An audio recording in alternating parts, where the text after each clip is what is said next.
You ever hear what $1 billion sounds like when it's barely holding itself together? It's not loud, not dramatic. It's a low, constant hum like a swarm of mechanical bees trapped inside steel walls, fighting to stay alive. That's the sound I've lived with for the past 15 years. And if you're curious about how that sound turned into silence, and how one arrogant decision could bring an entire empire crashing down overnight, then go ahead and hit that like button. Don't forget to tell me where you're listening from and what time it is there. Now, I guess it's time I properly introduce myself. My name is Lucinda Price.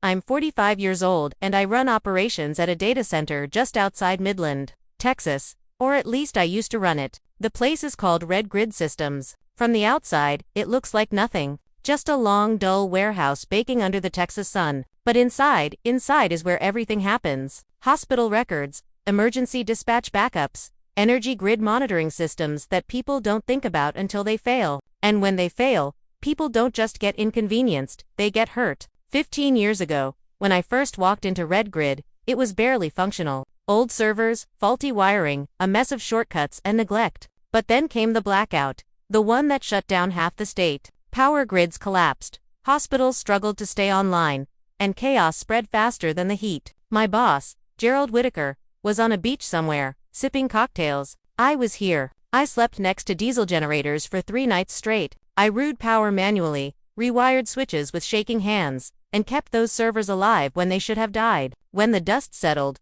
Red Grid was one of the only facilities still standing. That's when the contracts started pouring in. And that's when I became something more than just an employee. I became the one thing holding it all together. You should know this story is fictional, shaped with a touch of AI to make it more vivid and engaging. Still, I believe you'll feel every emotion and take away something meaningful from it. Now, let's continue. I didn't become the backbone of Red Grid Systems because someone handed me the title. I became it the hard way through sleepless nights, bad decisions under pressure, and one disaster that changed everything. 15 years ago, this place was barely worth locking the doors at night.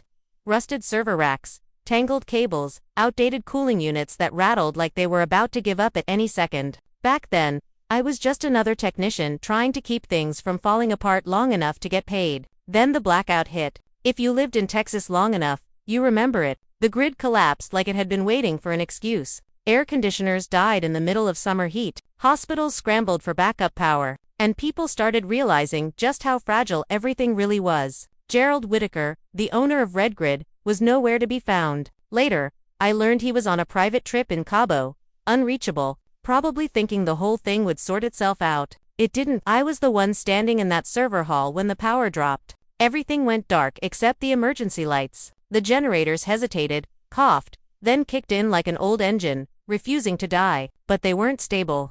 Not yet. I grabbed a flashlight and ran for 3 straight days. I didn't leave the building. I dragged fuel drums across concrete floors, manually fed diesel into backup systems, and monitored temperatures like my life depended on it. Because in a way, it did. If those servers overheated, data would be gone. If the systems failed, people would suffer. At one point, the cooling system started to give out. The temperature climbed so fast I could feel it through my boots. I remember kneeling on the floor, tools scattered around me, rewiring a control panel with sweat dripping into my eyes. I didn't have time to think. I just fixed what was in front of me and moved to the next thing before it broke. When the main grid finally came back online, Red Grid was still standing. Not just standing, running. That's when everything changed. The county noticed first their emergency dispatch backups had stayed online the entire time. Calls had gone through when other systems failed. Then the regional hospital network reached out. They needed a place to store patient records that wouldn't collapse under pressure.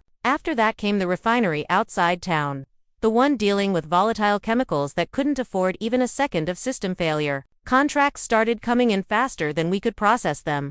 Gerald came back just in time to take credit. He walked through the facility like he'd built it with his own hands. Shaking hands, signing deals, smiling for people who never knew whose fingerprints were actually on the work. I didn't argue. I didn't need recognition. At least that's what I told myself back then because I knew the truth. Every cable under that floor, every backup system, every workout that kept things stable, I built it. Not with money, but with time, with stress, with pieces of my life I never got back. Red Grid didn't become essential because of strategy. It became essential because I refused to let it fail. The morning everything shifted felt strangely ordinary. Outside, a storm gathered over Midland. Clouds thick and heavy, like something waiting to break. Inside, red grid systems. Everything was stable, temperature steady, systems quiet, the kind of calm that only exists when everything is under control. I moved through the server aisles, checking indicators, listening to the familiar hum that had guided me for years. Nothing was out of place.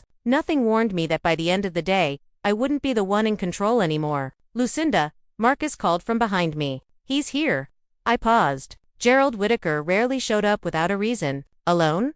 I asked. Marcus shook his head. No, he brought his son. That told me everything. Ethan Whitaker. Fresh degree, polished confidence, and no real experience. The last time I saw him, he nearly compromised a secure system because he thought he knew better. I turned toward the conference room, already feeling the tension building in my chest. Inside, Gerald sat at the head of the table, smiling like he was about to deliver good news. Ethan sat beside him, relaxed, scrolling through his phone. The rest of the team filled in quietly, avoiding eye contact. Lucinda, there you are, Gerald said. Take a seat. I did, arms crossed, waiting. Gerald clapped his hands once. Let's get started. Red Grid is growing fast, and it's time we evolve. We need fresh thinking, new leadership. He placed a hand on Ethan's shoulder. My son has just completed his MBA. He's bringing modern strategy, new ideas, a vision for scaling this company. Ethan finally looked up, giving a confident smile. I stayed silent. Effective immediately, Gerald continued. Ethan will take over as Director of Operations. The room went still, my position just like that. I felt the weight of 15 years press against my chest, but I didn't react. I just looked at Ethan.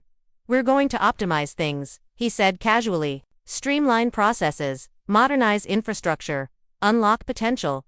Unlock? I almost laughed. This system doesn't need reinvention, I said evenly. It needs stability. He shook his head slightly. That's outdated thinking. Gerald stepped in quickly. Now, Lucinda, don't take this the wrong way. You've been incredible, truly, but it's time to move forward. I already knew what was coming next. You're not going anywhere, he added. We still need you here. Of course they did, just not where I belonged. I leaned back slightly, studying both of them, one blinded by pride, the other drowning in confidence he hadn't earned. And for the first time in years, I felt something shift inside me. Not panic, not anger, something colder. Because I realized they had just handed control of a fragile system to someone who didn't understand it.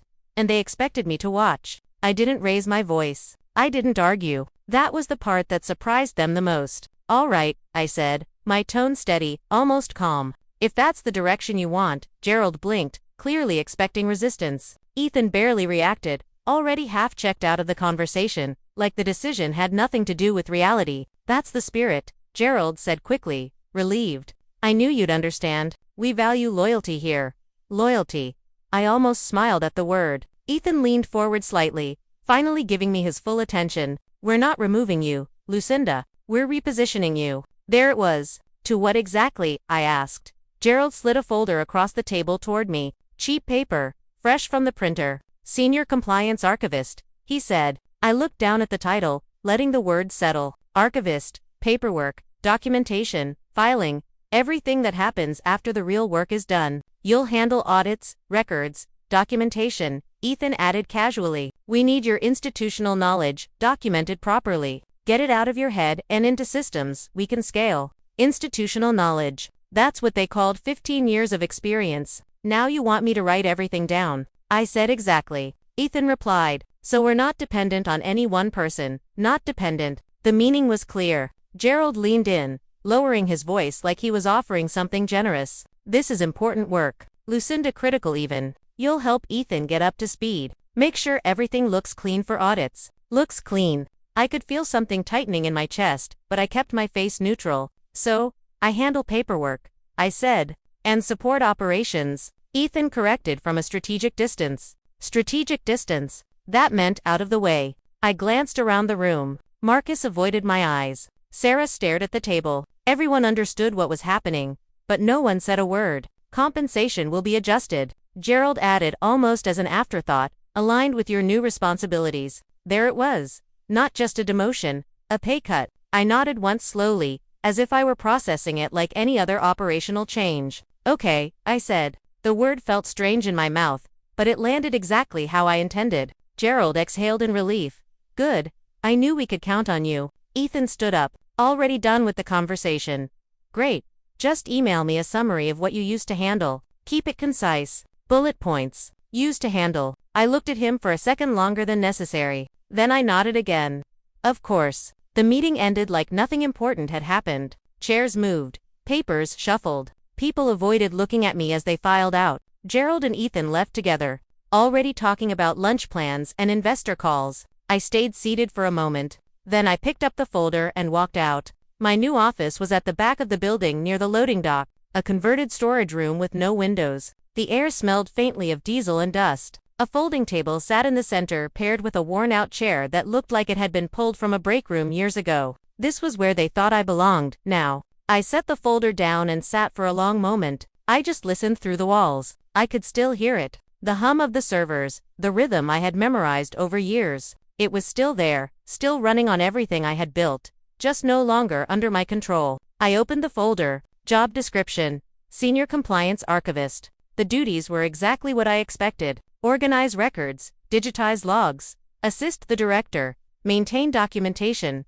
assist the director. I let out a quiet breath. 15 years of keeping systems alive reduced to filing papers for someone who didn't understand them. A tear threatened to form, but I shut it down immediately. That wasn't how I handled problems. I fixed them.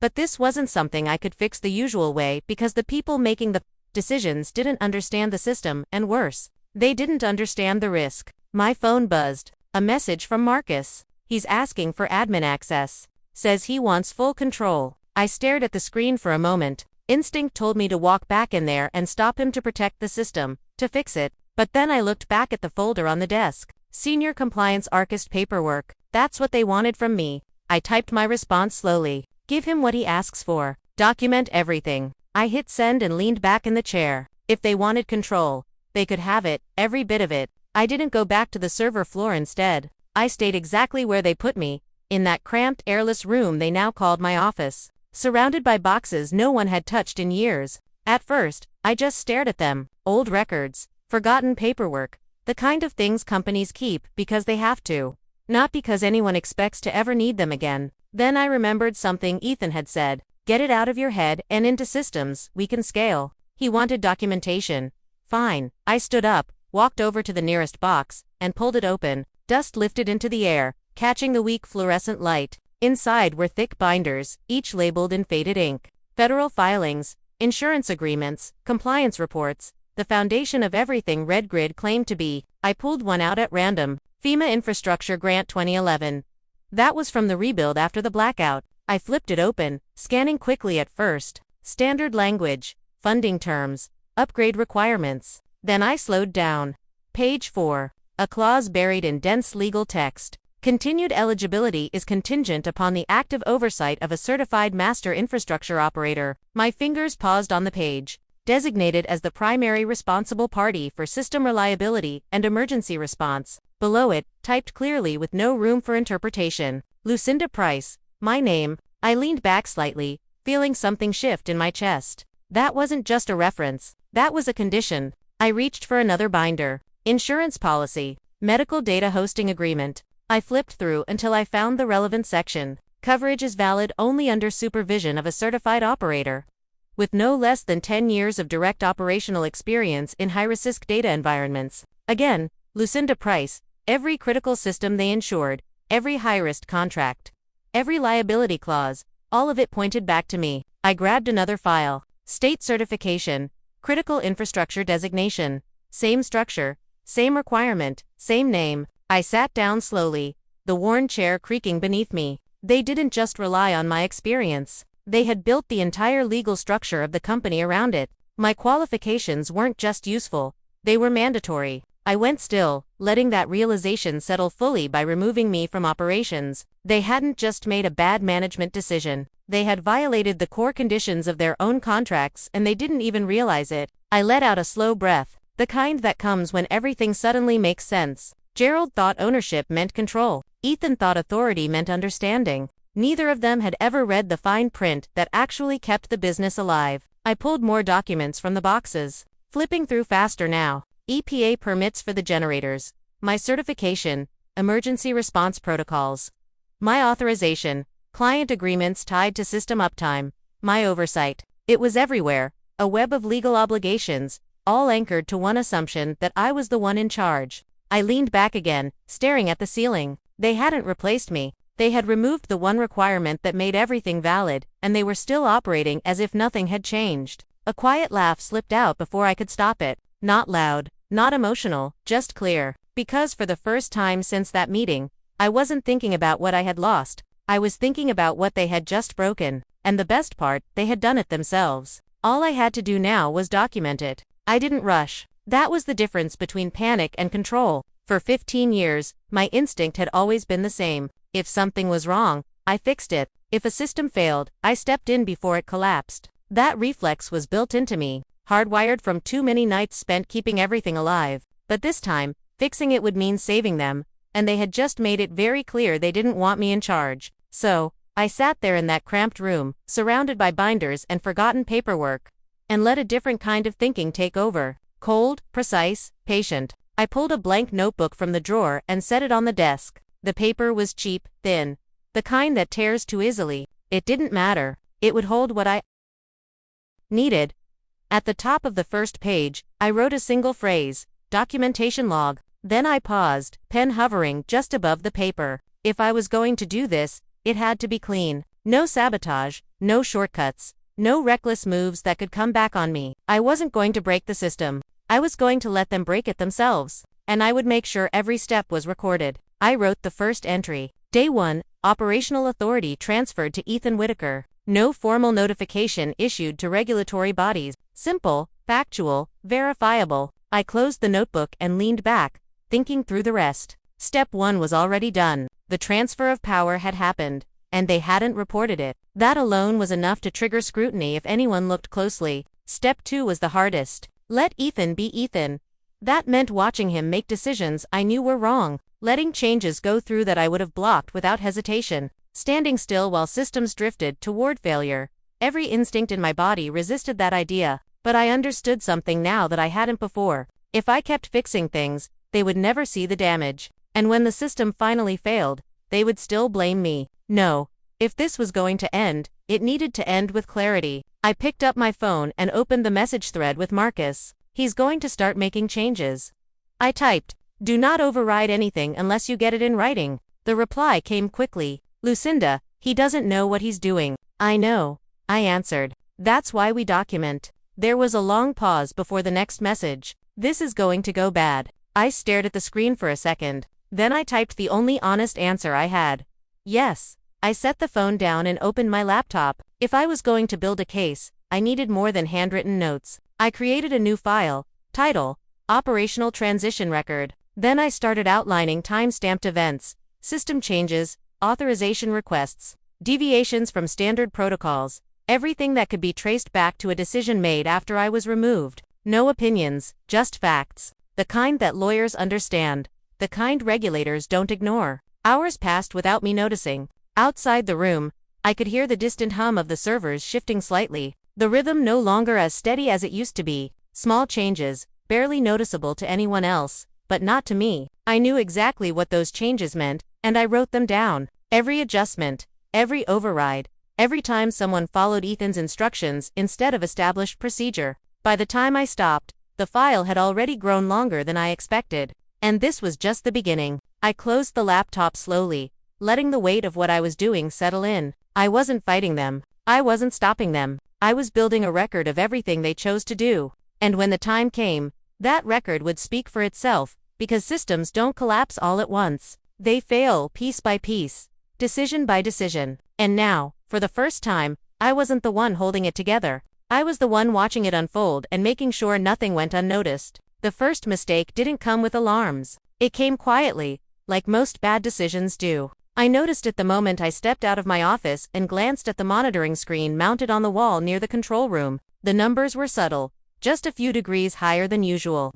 But to me it felt like someone had changed the rhythm of a heartbeat. Temperature set for 15 years. We ran that floor at 68, not because it was comfortable, but because it was safe. Our equipment wasn't built for experimentation. It was a mix of aging infrastructure and critical systems that didn't tolerate fluctuations. I walked into the control room, slow and steady. Ethan stood near the console, holding a small espresso cup like he belonged in a glass office somewhere. Not here. Why is the temperature set to 78? I asked.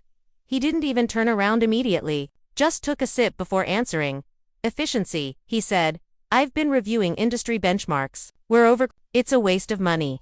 I looked at the screen again, then back at him. This isn't a test environment. I said, those servers aren't designed for higher thermal ranges. Some of them will fail under sustained heat. He finally faced me calm, almost amused. Major companies run hotter, he replied. It's standard now. We're just catching up. They design their systems for that. I said, we don't. He shrugged. The sensors will alert us if anything goes wrong. That sentence told me everything I needed to know. I pulled my notebook from my pocket. 912 a.m. temperature increased to 78 by Director Ethan Whitaker. Change made against existing operational standards. I wrote it down clearly. Slowly, he watched me slightly confused. You're really writing that? He asked. Yes. He gave a small laugh. You're taking this archivist thing seriously? I didn't answer because that wasn't the real problem. The real problem came later that afternoon. I was back in my office scanning old compliance files when I felt it. A vibration through the floor. Deep, rhythmic, familiar generator test cycle. Every week like clockwork, the backup generators ran a load test to ensure they were ready in case of a power failure. It was one of the most critical routines we had. Then suddenly, the vibration stopped. Not gradually, abruptly. I froze. That wasn't how the system shut down. I stood up, instinct kicking in before I could stop it, but I didn't move. 2 minutes later, the door burst open. Marcus stood there pale. He shut it off. He said, "Who?" I asked, even though I already knew. "Ethan." He went outside and hit the emergency stop on generator 3 for a second. I just stared at him. "Why?" He said it was too loud. Marcus replied. He was on a call. Said we don't need to run them every week. I closed my eyes briefly. Emergency stop on a live cycle. That engine needs a cooldown period. I said quietly. If you shut it down like that, you risk damaging the internal components. I told him. Marcus said. He said we're overdoing maintenance. Of course he did. I walked back to my desk and sat down. Did you log it? I asked. Marcus shook his head.